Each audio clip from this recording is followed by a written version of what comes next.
All right, in this video, we're going to talk about the theories of economic policy. So as we've said in other lessons, policymakers are going to have different ideas about how to define and solve economic problems, okay? So we're going to have different ideologies, different attitudes about the government's role in regulating the economy, solving problems. So there's going to be three main theories that are going to explain how government activities can affect the performance of the economy. So the first is Keynesianism, then supply side theory, and then monetarism. So let's talk about Keynesianism. So this is the idea that the combined effect of individual decisions regarding saving and spending drives business cycles. So in periods of economic expansion, individuals make excessive, unwise investing decisions, exacerbating the economic boom. On the flip side, in periods of economic contraction, individuals cut back on spending and investing, exacerbating the economic contraction.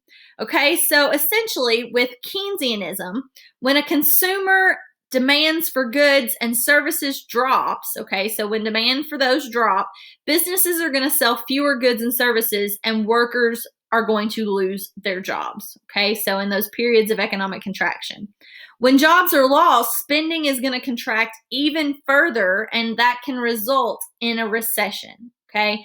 So that period of economic contraction is going to lead to the loss of jobs, which can lead to a recession. So therefore, Keynesian theory says that government economic policy should counterbalance that contraction by injecting more money in the economy. So to stimulate consumer spending and business activity, the government should put money into the economy when necessary by either reducing taxes or implementing more government programs that put money in the hands of the consumers, which would create jobs or provide benefits that would drive demand. Okay, so a really good example of Keynesianism is FDR's New Deal, okay, and public works projects. So those projects in that New Deal put people back to work, therefore giving them more money, so that would drive spending within the economy. The same goes for Obama's 2007-2009 recession public works projects. The idea behind that was to put people back to work so that they would have money to spend, thus stimulating the economy. This is a similar idea behind those stimulus checks that people are getting now because of coronavirus, okay? So our economy has been halted so much because people are holding on to money so that they can pay their bills, okay? So the idea is to put money in the hands of citizens so that they are able to stimulate the economy. They can go spend that money and drive that business cycle. On the opposite side is supply side theory, and this is going to emphasize the role of supply in fostering economic growth. So this theory is going to propose lower taxes on individuals and businesses as the most effective tool to combat economic downturns. So often this is going to be called Reaganomics because Ronald Reagan supported this theory, or trickle-down economics. Okay, and this theory is going to propose that leaving more wealth in the hands of those at the top of the economy will result in that wealth making its way down to the middle and working classes. Okay, and that happens by reducing taxation and limiting government spending. Okay, so because taxes on economic transactions stimulate government revenues, tax cuts will generate more revenue than is lost by reducing taxes.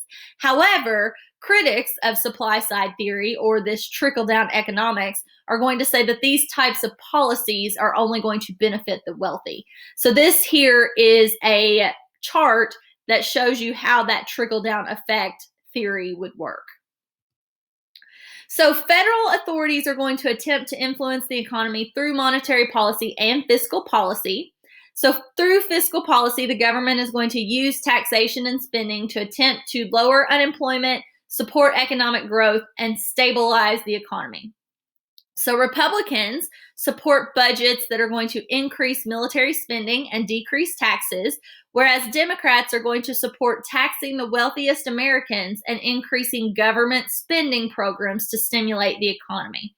Okay, so they have the same goal as far as keeping the unemployment rate low and supporting economic growth, but Republicans and Democrats are going to have different ideas on how to get there. All right, and last we have monetary policy.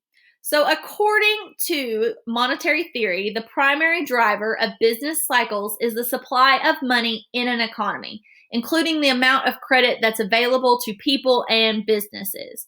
Okay, so this is the government's ability to regulate the amount of money that is available in the economy. So, prices of goods and services are going to be heavily influenced by how much money is available in society. But the more dollars that are just floating around in the economy, the easier they are to come by and the less each one is going to be worth.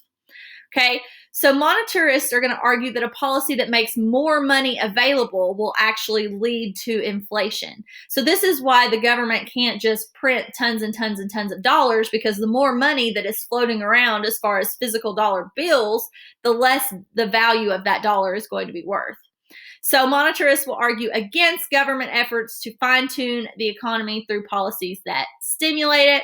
And instead, the government should try to match the access of money to the growth in economic productivity. So let's talk a little bit about the Federal Reserve System.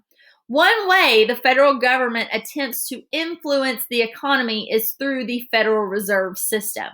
And this is a board of governors, Federal Reserve banks, and member banks that are responsible for monetary policy. Okay, so the Fed, or the Federal Reserve System, sets monetary policy, which regulates the amount of money that is in the economy.